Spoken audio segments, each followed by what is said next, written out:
আমরা বাংলার জমিনে আর কোনো ধরনের তন্ত্রমন্ত্র কোনো ধরনের কিছুই চাই না।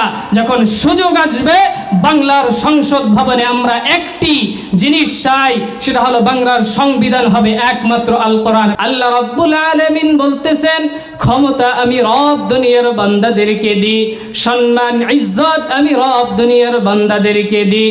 যারা এই ক্ষমতার পাওয়ার, এই চেয়ারের পাওয়ার, যারা এই সম্মান ইজ্জত সঠিক কাজে ব্যবহার করতে পারে, ভালো কাজে ব্যবহার করতে পারে, আমি রব তাদেরকে আরো সম্মানিত করে দিই।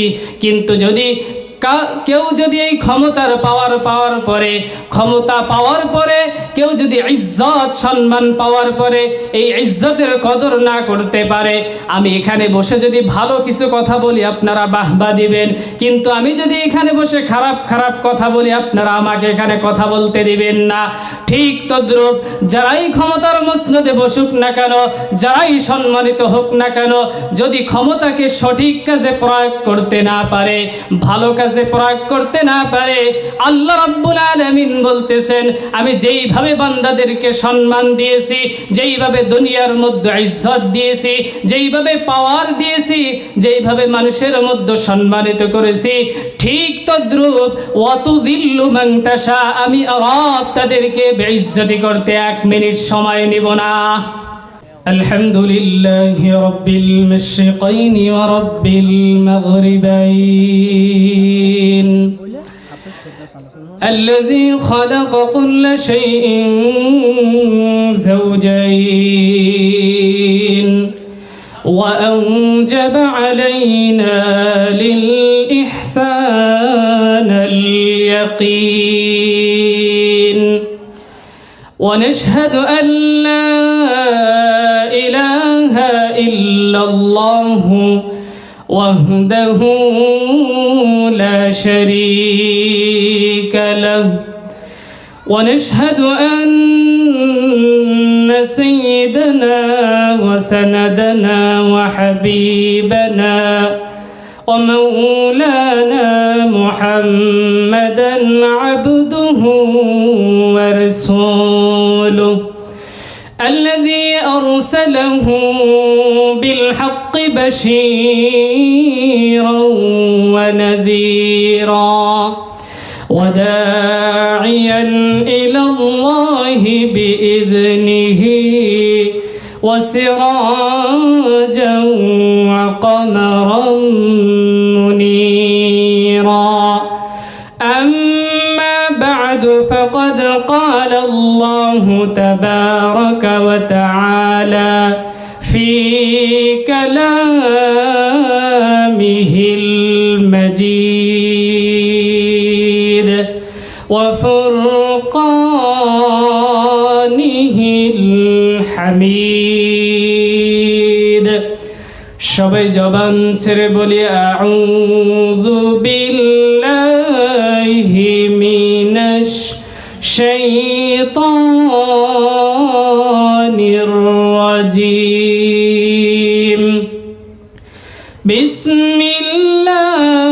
বিসমিল্লাহির রাহমানির রাহিম। কুলিল্লাহুম্মা মালিকাল মুলকি তু'তিল মুলকা মান তাশা ওয়া তানজি'ুল মুলকা মিম্মান তাশা ওয়া তু'ইজ্জু মান তাশা ওয়া তুযিল্লু মান তাশা বিয়াদিকাল খায়র. وقال تعالى في كلامه المجيد إن الله وملائكته يصلون على النبي يا أيها الذين آمنوا صلوا عليه وسلموا تسليما. আল্লাহুম্মা সাল্লি আলা সাইয়্যিদিনা মাওলানা মুহাম্মদ ওয়া আলা আলি সাইয়্যিদিনা শফিঈনা মুহাম্মদ। যাদের হৃদয় আছে আল্লাহর ভয়, তারা কভু পথ ভুলে যায় না। আল্লাহর প্রেম ছাড়া এই দুনিয়ায় কারো কাছে কোনো কিছু চাই না, কারো কাছে কোনো কিছু চাই না। আল্লাহুম্মা সাল্লি আলা সাইয়্যিদিনা মাওলানা মুহাম্মদ ওয়া আলা আলি সাইয়্যিদিনা শফিঈনা মুহাম্মদ। আলহামদুলিল্লাহ, শুকরিয়া আদায় করে নিচ্ছি সেই মহান রব্বুল আলামিনের দরবারে, যিনি আমাদেরকে এই গ্রামের মধ্যে অসংখ্য মানুষের মধ্য থেকে যাচাই করে বাছাই করে তার প্রিয় বান্দা হিসাবে কবুল করে, যেই মহান রব্বুল আলামিন আমাদেরকে মাগরিবের সালাতের পরপরই জান্নাতের এই একটি বাগানে বসার মতন কিছু কথা বলা এবং শোনার মতো তৌফিক দান করতেছেন। যেই মহান রব্বুল আলামিন, তার দরবারে সকলে জবান ছেড়ে হৃদয় নিংড়ানো শুকরিয়া আদায় করে নিচ্ছি জোরে সোরে আলহামদুলিল্লাহ। এই যে বাগান, জান্নাতের বাগান, এখানে বসলে লাভ নাকি লস? লাভ আছে না? এখানে বসলে ছোট্ট একটা হাদিস, আল্লাহর রাসূল সাল্লাল্লাহু আলাইহি ওয়াসাল্লাম যারা জান্নাতের বাগানে বসে, আল্লাহ রাব্বুল আলামিনের হাবিব বলতেছেন তার জীবন থেকে আল্লাহ তাআলা 10টি গুনাহ ঝরে দেয় এবং তার জীবনে 10টি রহমত আল্লাহ রাব্বুল আলামিন নাজিল করে দেয় এবং 10টি বরকত তার জীবনে আল্লাহ রাব্বুল আলামিন অবতীর্ণ করে দেয়। এজন্য এই জান্নাতের বাগানে বসলে কোনো লস নাই। বাড়ি থেকে হেঁটে আসছেন, প্রতিটা কদমে কদমে সব হয়েছে। এজন্য এই মাইকের আওয়াজ যত দূরে যাচ্ছে, আমার প্রাণ প্রিয় মুসলমান ভাইদেরকে আমি বলতে চাই, এই আবাদ গ্রামের জান্নাতের বাগান আগামীকাল চাইলেও সম্ভব হবে না। এজন্য আমরা সময় তো অনেকই নষ্ট করি, আজকের একটা দিন যদি আমরা এই জান্নাতের বাগানে আসতে পারি, এখানে যারা কথা বলবে হয়তো তাদের একটা কথা আমার জীবনকে পাল্টে দিতে পারে, ঠিক কি না? এজন্য আসুন, মাইকের আওয়াজ যাদের কানে যাচ্ছে, আপনারা কোরআনের বাগানে আসুন, কোরআন থেকে কথা শোনার চেষ্টা করুন। আল্লাহ রাব্বুল আলামিন বলতেছেন, কুলিল্লাহুম্মা মালিকাল মুলক তু'তিল মুলকা মান তাশা ওয়া তানজি'ুল মুলকা মিম্মান তাশা ওয়া তু'ইজ্জু মান তাশা ওয়া তুযিল্লু মান তাশা বিয়াদিকাল খায়র ইন্নাকা আলা কুল্লি শাইইন কাদির। আমার প্রিয় বাগের বাটের মুসলমানের ভাইয়েরা, আমি এই আয়াতের ব্যাখ্যা করার আগে আপনাকে ছোট্ট একটা উদাহরণ দিই, তাহলে আপনারা বুঝতে পারবেন। আমি যে এই চেয়ারে বসেছি, আমি কি সারা রাত এই চেয়ার ধরে রাখতে পারবো? কখনো সম্ভব নয়। এই চেয়ারে যারাই বসে, চেয়ারের পাওয়ার চিরকাল ধরে রাখা যায় না, ক্ষমতার পাওয়ার চিরকাল ধরে রাখা যায় না, সম্মান ইজ্জত চিরকাল ধরে রাখা যায় না। আল্লাহ রাব্বুল আলামিন বলতেছেন, ক্ষমতা আমি রব দুনিয়ার বান্দাদেরকে দিই, সম্মান ইজ্জত আমি রব দুনিয়ার বান্দাদেরকে দিই। যারা এই ক্ষমতার পাওয়ার, এই চেয়ারের পাওয়ার, যারা এই সম্মান ইজ্জত সঠিক কাজে ব্যবহার করতে পারে, ভালো কাজে ব্যবহার করতে পারে, আমি রব তাদেরকে আরো সম্মানিত করে দিই। কিন্তু যদি কেউ যদি এই ক্ষমতার পাওয়ার পরে, ক্ষমতা পাওয়ার পরে কেউ যদি ইজ্জত সম্মান পাওয়ার পরে এই ইজ্জতের কদর না করতে পারে, আমি এখানে বসে যদি ভালো কিছু কথা বলি আপনারা বাহবা দিবেন, কিন্তু আমি যদি এখানে বসে খারাপ খারাপ কথা বলি আপনারা আমাকে এখানে কথা বলতে দিবেন না। ঠিক তদ্রূপ যারাই ক্ষমতার মসনদে বসুক না কেন, যারাই সম্মানিত হোক না কেন, যদি ক্ষমতাকে সঠিক কাজে প্রয়োগ করতে না পারে, ভালো কাজে প্রয়োগ করতে না পারে, আল্লাহ রাব্বুল আলামিন বলতেছেন আমি যেইভাবে বান্দাদেরকে সম্মান দিয়েছি, যেইভাবে দুনিয়ার মধ্যে ইজ্জত দিয়েছি, যেইভাবে পাওয়ার দিয়েছি, যেইভাবে মানুষের মধ্যে সম্মানিত করেছি, ঠিক তদ্রূপ ওয়াতুযিল্লু মান তাশা, আমি রব তাদেরকে বেইজ্জতি করতে 1 মিনিট সময় নিব না। আল্লাহ রাব্বুল আলামিন বলতেছেন তোমরা যারা দুনিয়ার মধ্যে আমার প্রতিনিধিত্ব করতেছ, যারা ক্ষমতাবান হয়েছ, যারা ক্ষমতার চেয়ারে বসেছ, তারা দুনিয়ার মধ্যে আমার হুকুম বাস্তবায়ন করো, আমার হুকুমত দুনিয়ার মধ্যে বাস্তবায়ন করার চেষ্টা করো, কোরআনের প্রত্যেকটা আইন জমিনের মধ্যে বাস্তবায়ন করতে পারো। সারা পৃথিবীতে সব সময় নামাজের ওয়াজ হয়, রোজার ওয়াজ হয়, হজের ওয়াজ হয়, যাকাতের ওয়াজ হয়, কিন্তু আজ পর্যন্ত এই বাংলার জমিনে 50টা বছর ধরে কোরআনের তাফসীর করতেছে, কোরআনের ওয়াজ চলতেছে, প্রতিটা মোড়ে মোড়ে ওয়াজ চলতেছে, তাফসীর চলতেছে, কিন্তু সমাজে আপনি ঘুরে দেখেন কয়জন মানুষ নামাজি, কয়জন মানুষ রমজান মাসে রোজা রাখে, কয়জন মানুষ আল্লাহ রাব্বুল আলামিনের এই কোরআনকে সঠিকভাবে পরিপূর্ণভাবে নিজের জীবনে বাস্তবায়ন করে। আসলে আমি যদি সারাদিন এইভাবে আপনাকে নামাজের কথা বলি, সারাদিন যদি আমি রোজার কথা বলি, আমার কথা আপনি সহজে মানতে চাইবেন না, কিন্তু যখন রাষ্ট্রীয়ভাবে আপনার উপরে নামাজের আইন প্রয়োগ করা হবে, ঠিক যেইভাবে রাষ্ট্রের আইনগুলো আপনি মানতে বাধ্য হয়ে যান। কিছুদিন আগে 2021 সালে যেরকম করোনার সময় মাস্ক পরে যদি না বের হওয়া হতো তাহলে পুলিশে গ্রেফতার করত, জরিমানা করত।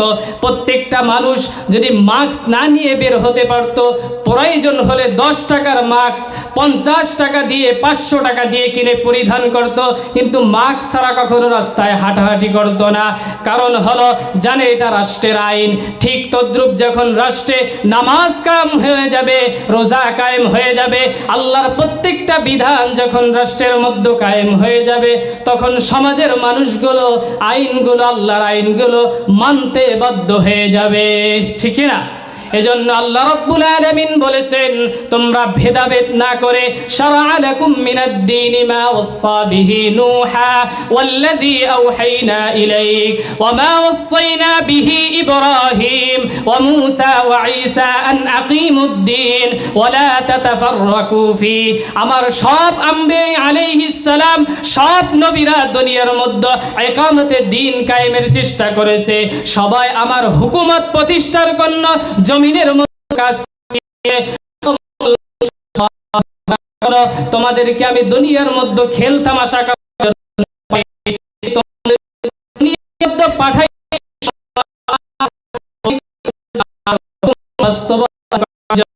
আমার বাস্তবায়ন করার জন্য তোমাদেরকে আমি প্রতিনিধি হিসাবে পাঠিয়েছি।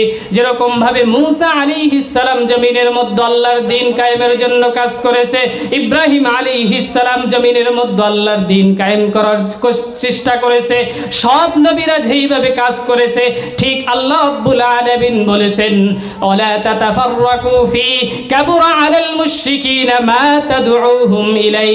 তোমরা জমিনের মধ্যে দ্বীন কায়েমের ব্যাপারে কোনো ধরনের মত পার্থক্য করো না। তোমাদের মধ্যে ছোট ছোট যত ধরনের সমস্যা আছে, ছোটখাটো যত ধরনের দলাদলি আছে, এগুলা তোমরা দূরে ঠেলে দাও। কে উঁচা টুপি পরলো, কে নিচে টুপি পরলো, কে নিচে হাত বাঁধলো, কে উপরে বাঁধলো, কে কোন দল করে, এটা দেখার সময় নয়। যখন সময় আসবে তখন তোমরা কোরআন সংসদে নেওয়ার জন্য, কোরআনের আইন বাংলার জমিনে প্রতিষ্ঠা করার জন্য ও বাংলার মুসলমান সব ভেদাভেদ ভুলে গিয়ে তোমরা হাতে হাত মিলে ঐক্যের প্রাচীর গড়ে দাও।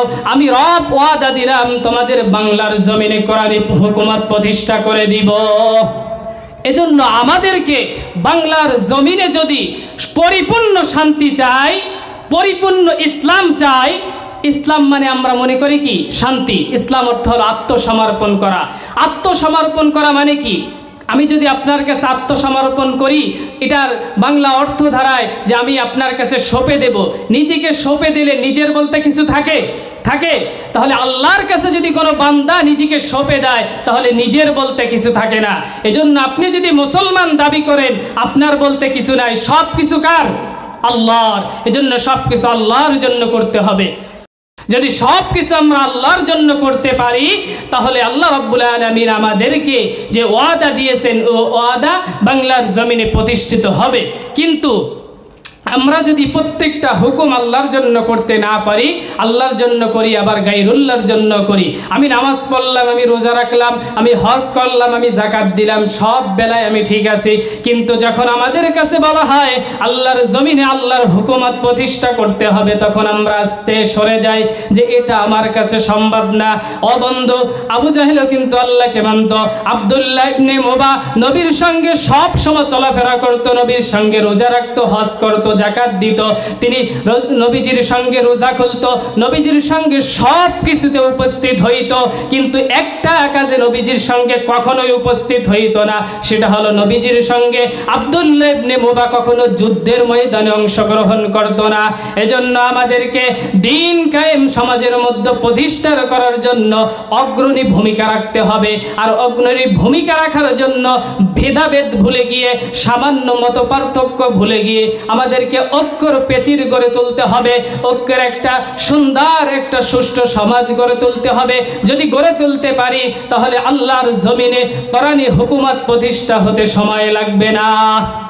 আমরা ওয়াদা করে দিই, আমরা নিয়াত করে নিই, ইনশাআল্লাহ যখন আমাদের মাঝে এরকম সুযোগ আসবে, আমাদের মাঝে যখন এরকম প্রেক্ষাপট আসবে, আমরা বাংলার জমিনে আর কোনো ধরনের তন্ত্রমন্ত্র, কোনো ধরনের কিছুই চাই না। যখন সুযোগ আসবে বাংলার সংসদ ভবনে আমরা একটি জিনিস চাই, সেটা হলো বাংলার সংবিধান হবে একমাত্র আল কোরআন। আপনারা রাজি আছেন? রাজি আছেন? ইনশাল্লাহ বলতে ভয় লাগে। আল্লাহর জমিনে হুকুমত প্রতিষ্ঠা চান না? কারণ আপনি যদি হুকুমত প্রতিষ্ঠা না চান, নামাজ আপনি কখনো কায়েম করতে পারবেন না।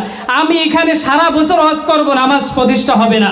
কিন্তু যখন রাষ্ট্রের থেকে আইন পাস হয়ে যাবে, নামাজ পড়তে বাধ্য হয়ে যাবে।